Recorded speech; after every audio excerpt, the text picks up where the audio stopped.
Welcome back to another video on Simply BS. Today, our discussion is going to be on the levels of government influence on businesses in Sri Lanka. So, this is one of the important topics that will be covered in lesson number 3 in your syllabus. So, very specifically, there are three levels at which the government is influencing businesses in Sri Lanka. The first level is going to be at the central government level. So, this is where countrywide laws and regulations are being implemented, and those laws and regulations will have an impact on how the businesses should operate in Sri Lanka. Moving on to the second level, which is going to be the provincial council level, which means different business organizations are located at different provinces in Sri Lanka. Therefore, each of those provincial councils will impact how businesses should operate in that particular province or the provincial area. Moving on to the third level, which is going to be the local authority level. The municipal councils, the urban councils, the corresponding Pradeshia Sabhas will impact on how the businesses should operate within the proximity of that corresponding local authority. A deep dive and see how each of these three levels would influence business organizations in Sri Lanka. First, we'll discuss how central government would influence the operations of businesses in Sri Lanka.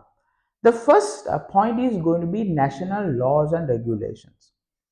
Now, national laws and regulations are passed at the parliament together with the approval of the president. So, these national laws and regulations should be followed by any business organization, and laws like labor laws, company laws, and environmental regulations will directly impact the operations of business organization. The second point going to be on economic policies. Now, the government of Sri Lanka together with the central bank would implement certain economic policies. So these economic policies will directly impact the interest rates, the inflation levels, and the import and exports of the country. As a result of it, those changes in economic policies will have an impact on the businesses' cost and also investment decisions that they make. The third point going to be on taxation policies.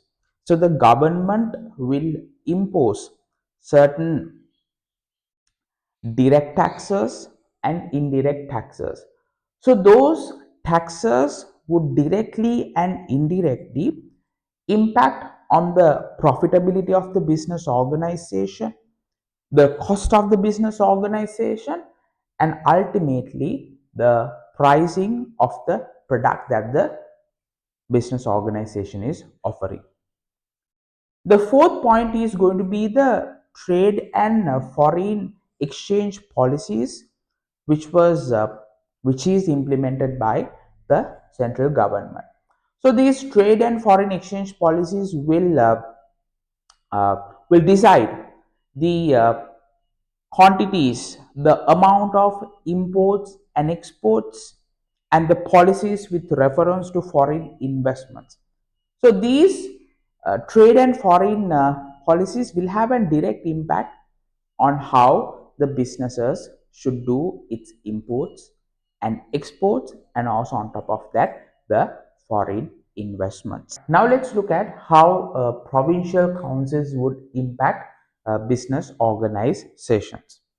Now if you look at from the context of Sri Lanka is divided into 9 provinces.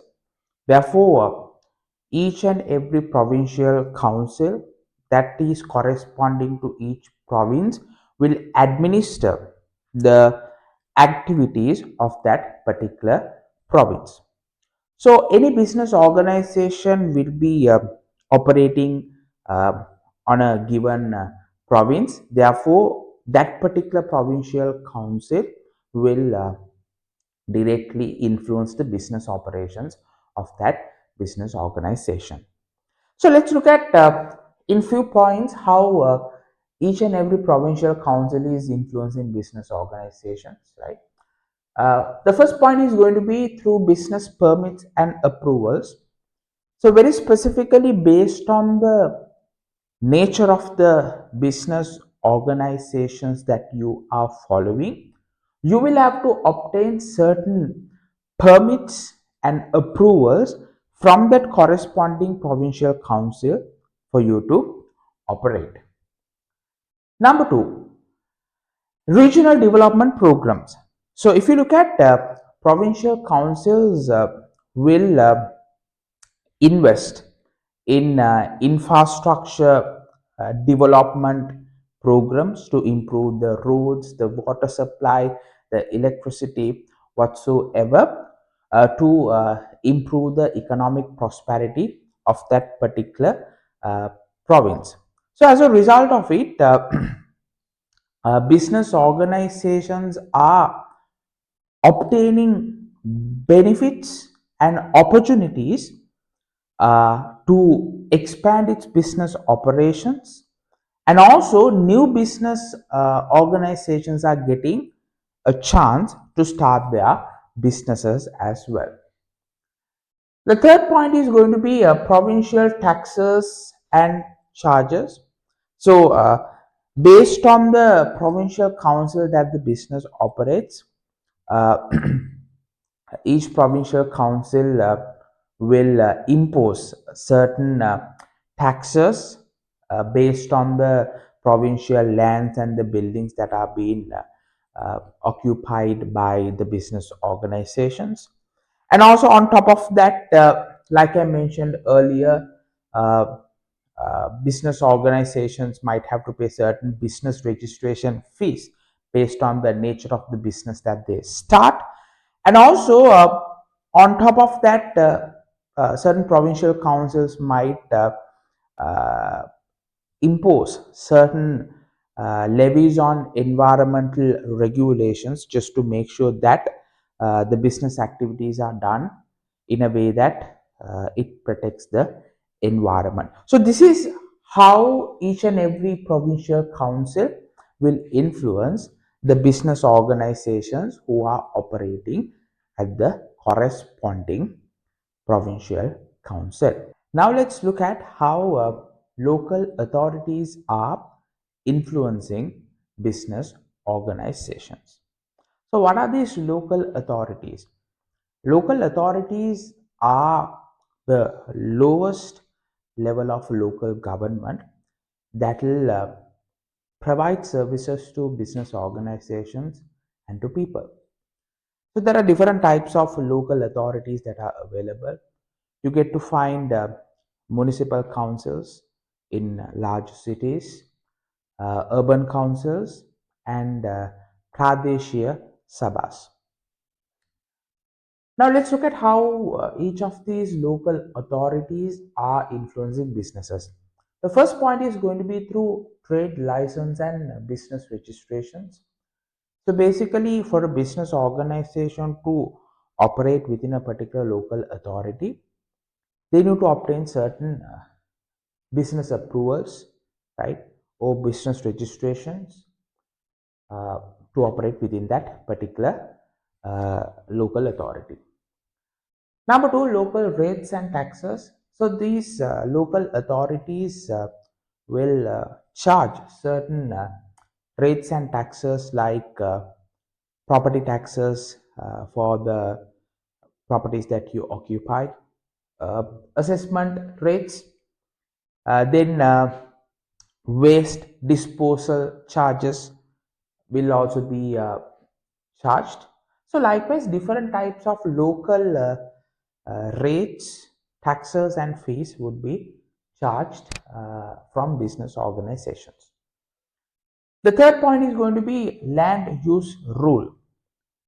So based on the nature of the business that you follow, you might be doing a small shop, or else you might be handling a business factory, a large business factory. So likewise, based on the type of the business that you do, there are certain rules and regulations that you need to follow in using the land and the natural resources in that particular local authority. So as a business organization, you have to follow them. The fourth point is going to be local infrastructure and services. So these local authorities will look into managing and developing the roads and maintaining proper drainage systems, and also having proper waste collection waste collection facilities, and making sure that street lightings are there properly. So all those local infrastructure services will impact the day-to-day operations of the business organization. So in that case, we had a very interesting discussion on the three levels at which the government is influencing business organizations. So what are the three levels? Very specifically, you have the central government level, then you have the provincial council level, and then you have the corresponding local authority level.